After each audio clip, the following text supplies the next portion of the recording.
Hey guys, I'm Dov, and today I'm back with more Total War Warhammer 2 online action. We're here once again with the Skaven, as you can see from this Gracier here, having way too much fun on his Screaming Bell. We're going to be looking today at the Lore of Ruin, the second of the two Skaven lores we've got to look at here, and I'm going to be fighting against the Warriors of Chaos. So let's go ahead and jump straight to the army compositions, and then we can go from there. So I've got the Gracier up on the cart. Of course, he's got the Lore of Ruin. So spell loadout today is going to be Warp Lightning, which is a nice tight area of effect bombardment. It does pretty good armor piercing damage. And Howling Warp Gale is there to pin down flying units. Doesn't do any damage, but it is a large area of effect hard snare for flying units. Likewise, we've got the Warp Storm Scroll, again good against flying units, actually can only be targeted against flying units. We've also got the dreaded 13th Spell, which is a spell that is unique to the Gracier's either Plague or Ruin. It does an explosion and then summons a unit of Storm Vermin. We've got the Unholy Clamor, of course, which is the bound spell. I guess it doesn't really cost magic, but one of the bound abilities of the cart. When you cast it, it does have the chance of damaging the Gracier, but it gives map-wide leadership and vigor. Very nice. It's also got a bound Scorch. The lore attribute for Lore of Ruin is this Musk of Fear. It's map-wide minus 13 melee attack and minus 4 leadership, which is very, very nice. It's a decent little debuff. The Portents of Verminous Doom, as well as the Wall of Unholy Sound, are another two abilities of the cart. Minus 4 leadership in area of effect, and the plus 4 leadership and plus 5 melee attack to all Skaven units in that area. To back up the Gracier, we've got a Hell Pit Abomination here, and we've also got a Plague Priest, just the cart here, no spells on him. He's just here to be kind of a constant drain effect. We've got, let's see here, 3 units of Rat Ogres, a couple of Storm Vermin with Halberds out to the flanks. Front line is going to be Clan Rats with Spears, with a single Clan Rat without Spears, all with shields. We've also got an Assassin here. We'll go ahead and kick the battle into full gear, as there is quite a bit of positioning before we get underway. For the Forces of Chaos here, we've got Chaos Knights with Lances and Chaos Poison Warhounds. In terms of the infantry line, Forsaken, Chaos Marauders up front, 5 of them. We've got more Warhounds over on this side. A couple of Chaos Warriors with great weapons, 1 Chaos Warrior with Halberd. Sword and Board Chaos Warrior. Archaon, the Ever-Chosen, is going to be the Lord here, which is a pretty solid choice against the Skaven. The area of effect damaging spells from fire are going to be great clearing out Skaven chaff, especially this Burning Head here. Cascading Fire Cloak is always a nice self-buff, and Piercing Bolts of Burning can do some serious damage to lots of different targets, so we'll see how my opponent uses it here. So, yeah, that's pretty much everything. I may have missed. Looks like there's some Forsaken and some more Hounds over here. But let's go ahead and just watch as the battle gets underway here. We'll actually fast forward just slightly through this initial engagement, as I am going to have to advance my forces up across this way. In terms of the Lore of Ruin, I do think personally that Lore of Plague is a little bit better, just because you have some really cost-effective spells that can be very good in a multitude of situations. That being said, Ruin does have its own very cost-effective spells. Warp Lightning is probably one of my favorites. It's a nice tight area of effect, does great armor piercing damage, good against infantry and even like artillery and stuff like that. Can take out artillery crews or actually blow up the artillery pieces themselves. Howling Warp Gale is probably the one you're going to see me take most commonly, with the Warlock Engineer especially, just because locking down flying units as the Skaven can be very, very powerful because you don't have any flying units of your own.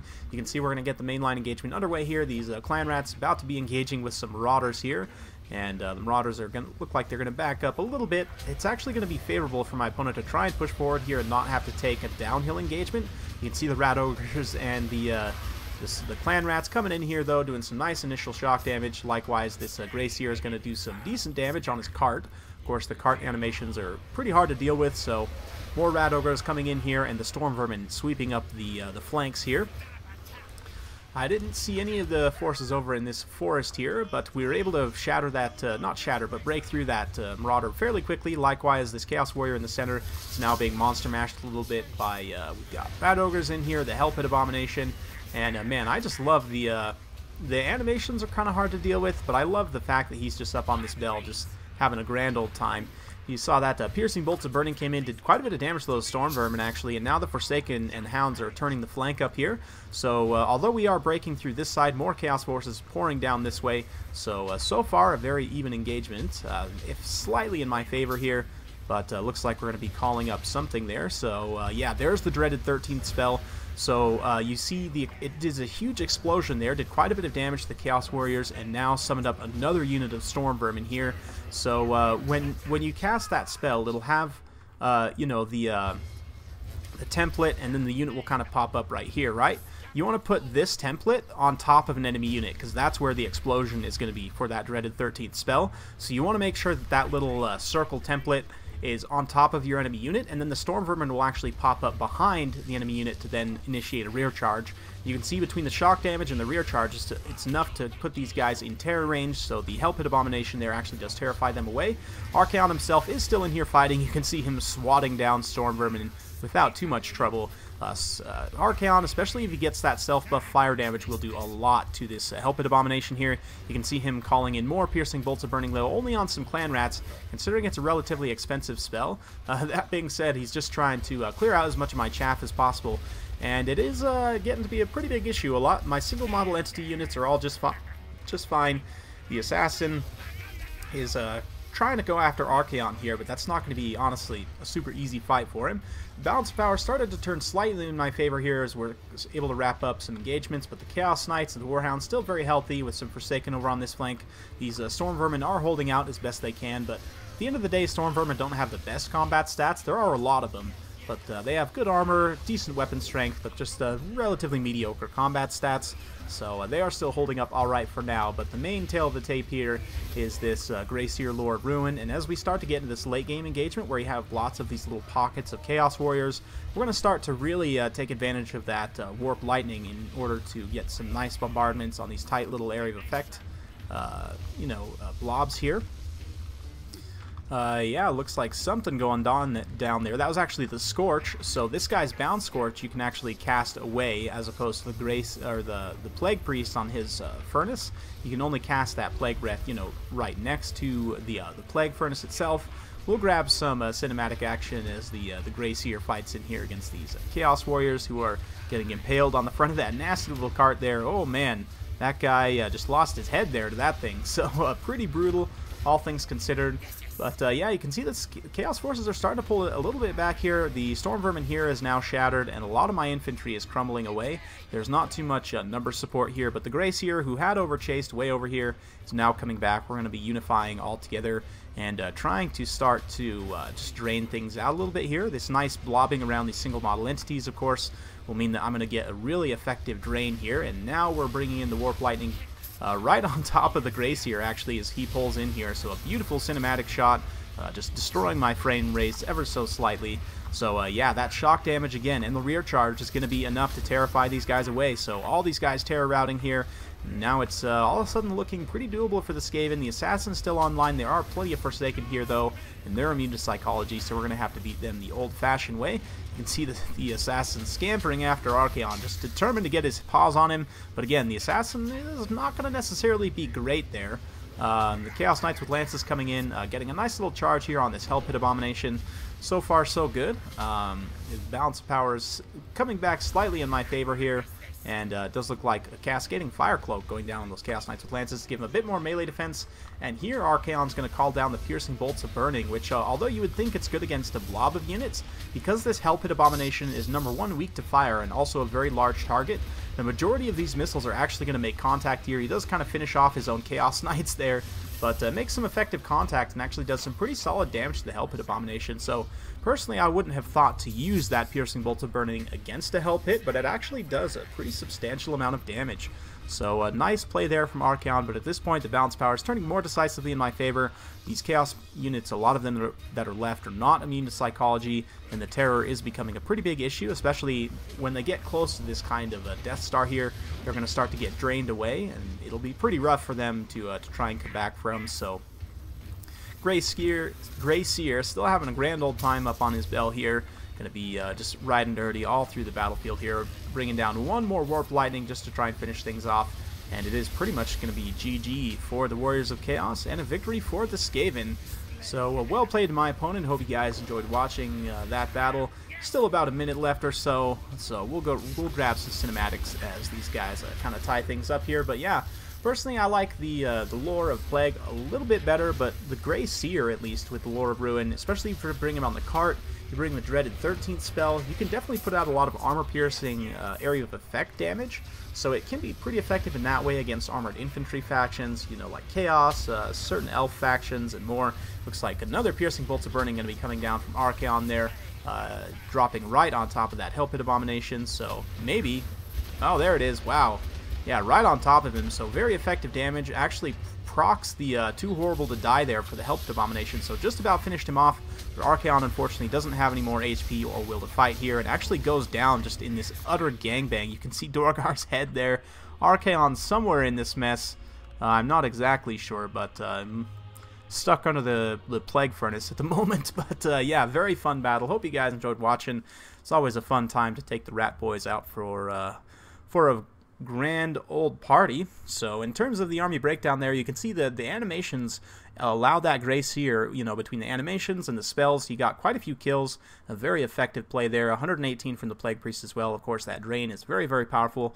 And 72 from the Hell Pit Abomination. The Rat Ogres did okay. None of them picked up XP chevrons, but the Hell Pit and the other two single model entities definitely pulling through for the Skaven. I know you tend to see lists like this a little bit with, you know, more single model entity spam, but I figured this one would probably technically tournament appropriate. I would need to double check everything, but I don't feel like it's crazy abusive. It's definitely hard to deal with, but my opponent did a pretty decent job in cleaning up a lot of my infantry. You can see 93 kills and XP chevron on these Chaos Knights. Very impressive. 65 kills in Archaon himself. He did a great job of dropping the Piercing Bolts of Burning, man. I would not have thought to use that against the Hell Pit Abomination, but it did quite a bit of damage there. So let's go ahead and just briefly zoom in on the lore of Ruin and kind of talk about things a little bit in more detail here. So if we go over to the good old Skaven, we can see the Warlock Engineer and the Grey Seer lore of Ruin, of course, are the two casters for this lore. The Grey Seer trades out this dreaded 13th spell for Skitter Leap, I believe. I don't believe he has access to Skitter Leap. Yep, so let's take a look at the other spells here. So we've got the Warp Lightning we saw, Howling Warp Gale. Death Frenzy is a really nice buff spell that I think is actually a little bit underrated. It's only 6 Winds of Magic, gives 26 melee attack, 25% weapon damage, and most importantly, immune to psychology. So putting this on a unit of, you know, like Plague Monks or Storm Vermin or another, you know, high-value Skaven unit can be really, really decent. Even putting it on something like Skaven Slaves, just because they have so many unit models, and it's going to actually make them able to hit something with around 30 or so melee attacks. So I really do like Death Frenzy. I think it's a little bit of an underrated spell. You don't see it very often, but can be really, really effective. Let's go ahead and just quickly check. Yeah, so if you overcast it, it actually adds an area of effect, which 40 meters is pretty solid. I'd imagine you could hit almost a whole front line of that. So I might have to do some testing with this Death Frenzy to see how, you know, like Storm Vermin or other high-value Skaven units stack up when they're under its effect.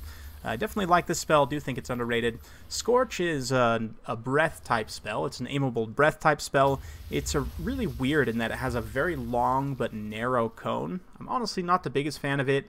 I think that the Plague Breath that the Lord Plague has is probably a better spell, but it is an option.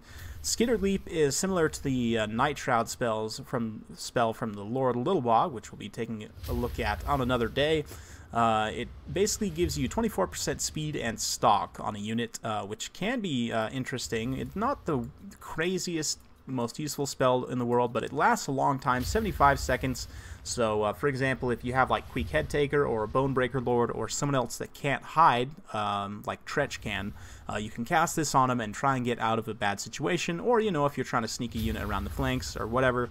There are a few different uses for it. It's just kind of a niche ability, and it's a little bit hard to use effectively, which is why you don't see it too often. And then Crack's Call is a wind spell. It does pretty decent damage, nice armor piercing, especially if you overcast it. It does a lot more damage. But yeah, it's an aimable wind spell, similar to other aimable wind spells you've seen. It does have a slight random element to it, but it can be pretty powerful in the right situation. And then, of course, we saw the dreaded 13th spell from the Grey Seer in action. So yeah, it causes that explosion, and you want to make sure that explosion is on top of the enemy unit, and then the Storm Vermin will be summoned behind, and yeah, you can get some really good value from that. So That's it for the Lore of Ruin today. Let me know your guys' thoughts in the comments down below. It's definitely a little bit underrated lore. Most people prefer Plague, including myself. I just think that the Clan Rat summons and the Plague Breath are very, very good, as is Wither. But Lore of Ruin definitely has its place as well. If you're going for more of a direct kind of, AoE effect damage against armored targets, you're probably better off with Lore of Ruin. And it has some nice niche buff spells, as well as the Howling Warp Gale, of course. So yeah, it's been a lot of fun. Hope you guys enjoyed watching. We've just got a couple more Lores of Magic left, so keep it right here for that. If you like this kind of content, be sure to like and subscribe, and hit that bell notification button so you're notified every time I upload a new video. Thank you very much for watching, and we'll see you next time.